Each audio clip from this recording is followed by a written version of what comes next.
안녕하십니까. 여의도 24시입니다. 오늘부터는 댓글에 주문이 있습니다. 좀 천천히 하라고 하셔가지고 가급적 천천히 하도록 하겠습니다. 근데 또 제가 이렇게 얘기하는 내용에 집중을 하다 보면 말이 빨라지는 경향이 있습니다만 어쨌든 의식적으로 좀 천천히 해보도록 노력하겠습니다.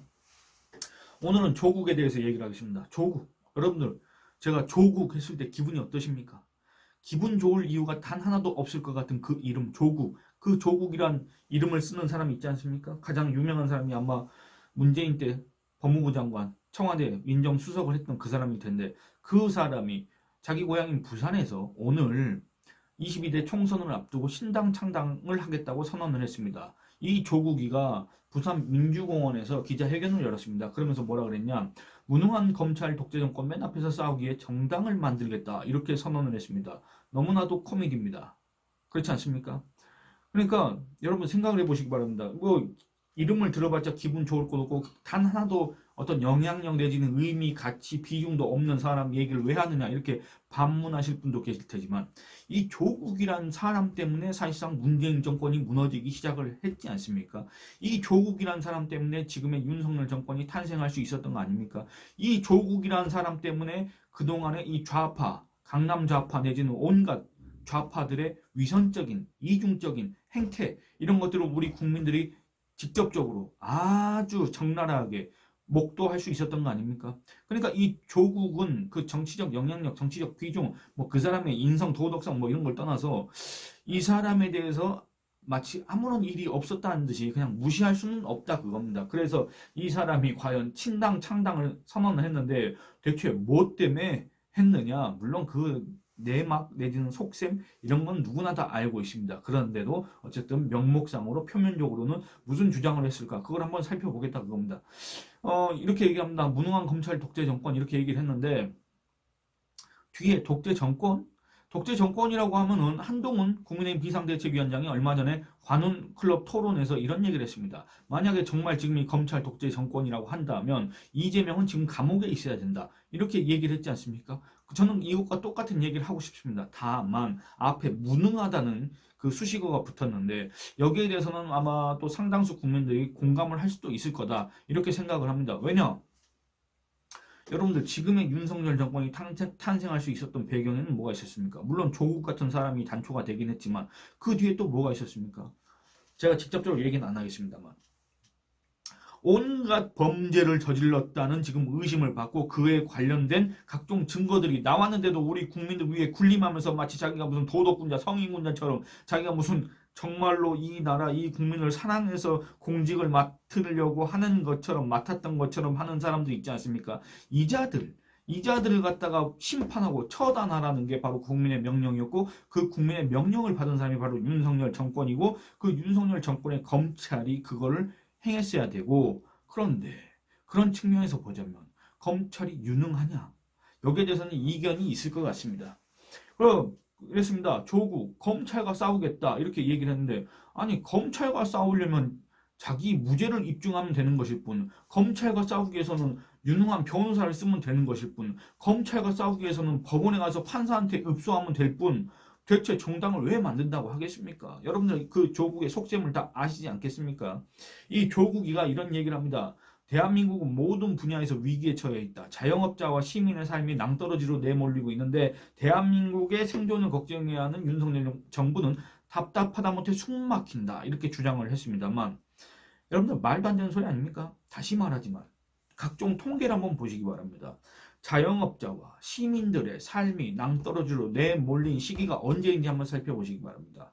소득 양극화가 심화하고 교육 격차가 벌어지고 부동산 폭등에 따른 하우스 푸어가 양산되고 그 주택담보대출 원리금 부담에 의해서 가처분 소득이 줄고 그로 인해서 소비 여력이 사라지고 그에 따라서 경기가 둔화됐다 또는 불황이 찾아왔다. 이때가 언제부터였는지 한번 통계를 보시기 바랍니다. 그게 다 지금 이 조국이라는 사람이 민정수석으로 있을 때 법무부 장관으로 있을 때 그 당시 정부였던 문재인 정부 때부터 시작된 일입니다. 그런데 대체 지금 무슨 소리를 하고 앉아 있는 겁니까? 조국. 그렇게 뭐 서울대 교수로 있을 때도 유능한 교수였다는 평은 제가 못 들은 것 같은데 다른 거는 아예 뭐 이렇게 잘 모르는 모양입니다. 예? 법도 뭐 잘 아는지 모르는지 모르겠지만 다른 분야는 아예 잘 모르는 것 같은데 기본적인 통계도 잘 못 읽는 그런 사람인가? 왜 이런 비판을 자초하는지 모르겠습니다. 조국 뭐라 그랬냐? 오는 4월 10일 총선은 이런 윤 정권을 심판할 뿐 아니라 국가를 위기에서 다시 일으켜 세우는 계기가 돼야 한다고 하면서 완전히 다른 대한민국을 위해 행동하고자 한다. 이렇게 창당 의의를 밝혔다고 합니다. 정말 소름 끼치는 발언입니다. 왜 그러냐면 문재인, 저 지금 경남 양산 평산마을에서 지금 개나 고양이하고 놀고 있는 그 문재인 전 대통령, 이 사람이 2017년 5월 10일 날 대통령 취임식에서 뭐라고 했습니까? 우리 국민에게 한 번도 경험하지 못한 나라를 선사하겠다고 그렇게 밝혔습니다. 그러니까 그가 얘기한 것 중에 유일하게 지킨 게 바로 그게 아닌가 하는 국민들도 많이 있지 않습니까? 그런데 진짜 이 문재인 전 대통령은 그로부터 얼마 되지 않아 정말 우리 국민은 지금까지 단 한 번도 경험하지 못한, 한 번도 상상하지 못한 그런 엉망진창 국가를 우리 국민한테 떠넘겼습니다. 그게 바로 문재인의 선물입니다. 그 후과 그 부작용 때문에 지금 이 나라가 이 모양 이 꼴이고, 그 문재인 5년의 그 부작용 때문에 앞으로 향후 30년, 40년 동안 우리가 어떤 고통을 겪을지 모릅니다. 그때 낭비한 시간, 그때 갉아먹은 국력, 그때 허비한 자원, 그것 때문에 경쟁국들보다 이 경쟁력에서 뒤처지고 나중에는 어떤 처지가 될지 모릅니다. 그 밖에 재정 건전성이니 사회 보장 보험이니 다 마찬가지입니다. 개혁을 했어야 되는데 건전성을 지켰어야 되는데 문재인 때 다 망가졌던 거 아닙니까? 그래서 나라가 이 모양 이 꼴이고 어디 어려운 데 있어도 그거를 이렇게 지출할 여력도 별로 없고 그렇게 된 거 아닙니까? 이게 다 언제입니까? 바로 문재인이 얘기했던 한 번도 경험하지 못한 나라 이후 아닙니까? 문재인 5년 이후 아닙니까? 근데 그때 당시에 그 문재인 밑에서 일했던 조국, 과연 이런 얘기를 할 수가 있습니까?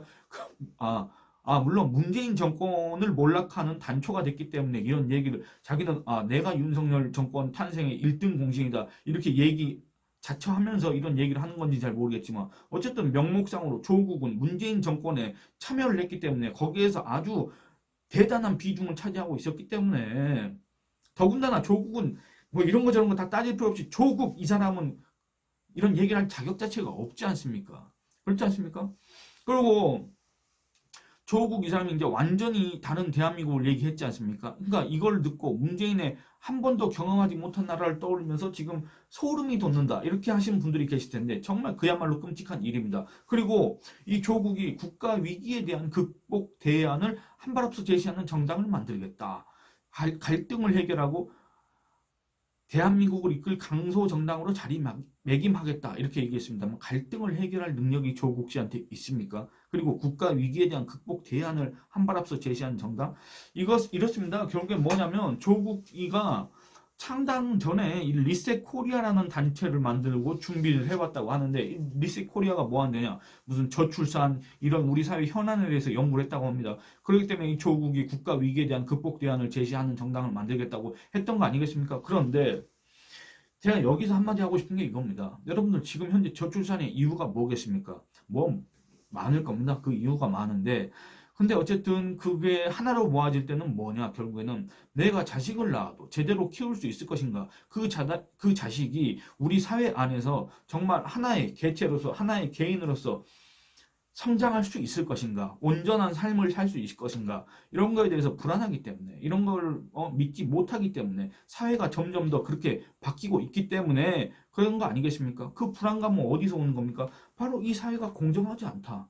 이 사회는 기득권이 온갖 편법과 불법으로 그 기득권 카르텔을 더 공고히 하고 거기서 소외된 거기서 배제된 사람들은 그들이 누리는 그 기득권 그거를 향유하는 그 체제 그 사회를 떠받치기 위한 소모품에 불과하다 이런 생각을 지금 하고 있는 거 아닙니까? 물론 경제적인 것도 있고 별거 다 있는데 결국엔 내가 내 모든 걸 다 희생해서 애를 낳아왔자 그 애가 다른 자식들 이렇게 소모품으로 쓰인다 이렇게 됐을 경우 얼마나 비극적입니까? 그렇기 때문에 애를 안 낳는다. 저는 이렇게도 생각을 합니다. 아니 안 그렇습니까? 안 그래도 경쟁이 치열합니다. 우리 사회는 경쟁이 치열합니다.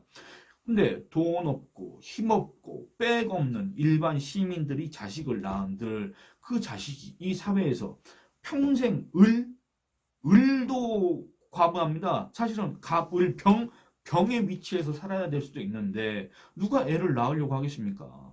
안 그렇습니까? 근데 여러분들 한번 생각해 보시기 바랍니다.